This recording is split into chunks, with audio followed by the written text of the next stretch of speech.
G'day, I'm Dr. Luke from Beyond Blue, and today I'm catching up with Angelo Mouzouris to learn a little bit about workplace mental health when your job is in the cockpit of a Porsche 992 GT3.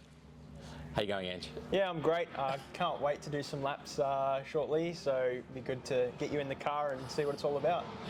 I'm incredibly nervous.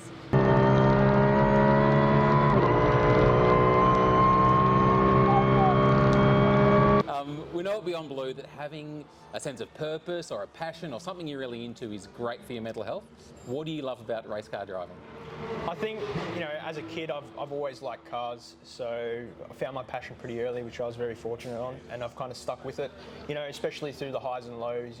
Losing motivation's a big thing in motorsport because it's such a results-driven sport, so you might not be in the best car or, you might not be driving that well, and obviously, not winning, it hurts the ego, so pushing through it, I think, in my eyes, it's great, it's good for you. Yeah, it's great. And like most of us will never get behind the car of a racing car. Yeah. Can you help us understand the pressures that are going on behind that seat and how do you stay calm?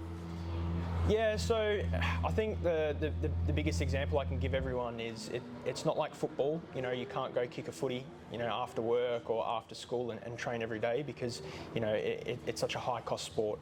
Right, so being sharp in all aspects of life, fitness and mental health is massive. I feel like that's 60% of it for us, because when we do get in the car, it's once every couple months, right? And then obviously your race meeting. So you have to be on it all the time, and doing so, you got to take the right steps in preparing yourself for a race day or a test day. So keeping fit in the mind and also your fitness. That's awesome. So keeping mentally fit and physically fit. I think there's lessons for all of us in that. Yeah, absolutely. We know the last few years, particularly with COVID, have been tough for a lot of people. Mm-hmm. How were those years for you? Yeah, like I'm sure most of us can relate, it wasn't easy. Everyone might think it's good and all being a race car driver, but when I was, I think, 19 or 18, I got shipped up to Queensland to go race for some cool cars up there, and obviously because of COVID, I didn't see mum and dad for about a year and a half, which sucked, right? Obviously that's going to take a toll on your mental health, being cooped up in a one-bedroom apartment by yourself with no mates, no friends, no family, that sort of thing, because you're in lockdown. So obviously, mental health, through that period wasn't great, so wasn't the racing as well. So, not being mentally fit while you're in the race car, it's not a good thing. So I lost my passion pretty quickly, and just reigniting that and getting that flame a bit taller over the last couple of years, which is really good. Yeah.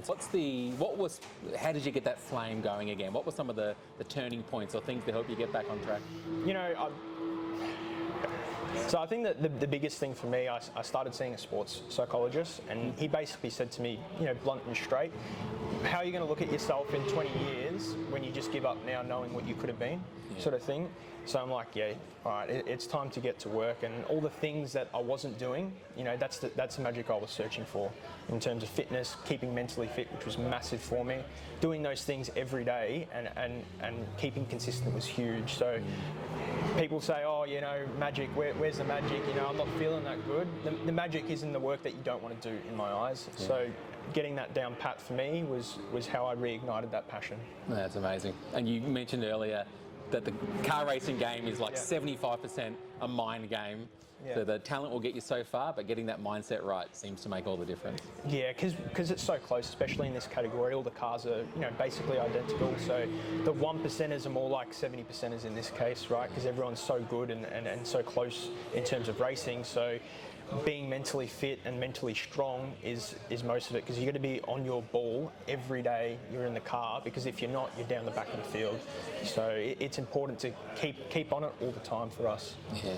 Well, Ange, it has been fantastic chatting with you. I really appreciate your time and sharing these lessons. I think there's something in this for all of us. I think what we could learn from race car drivers. So yeah, for sure. Appreciate your time and awesome. have a good race in a few weeks. Awesome.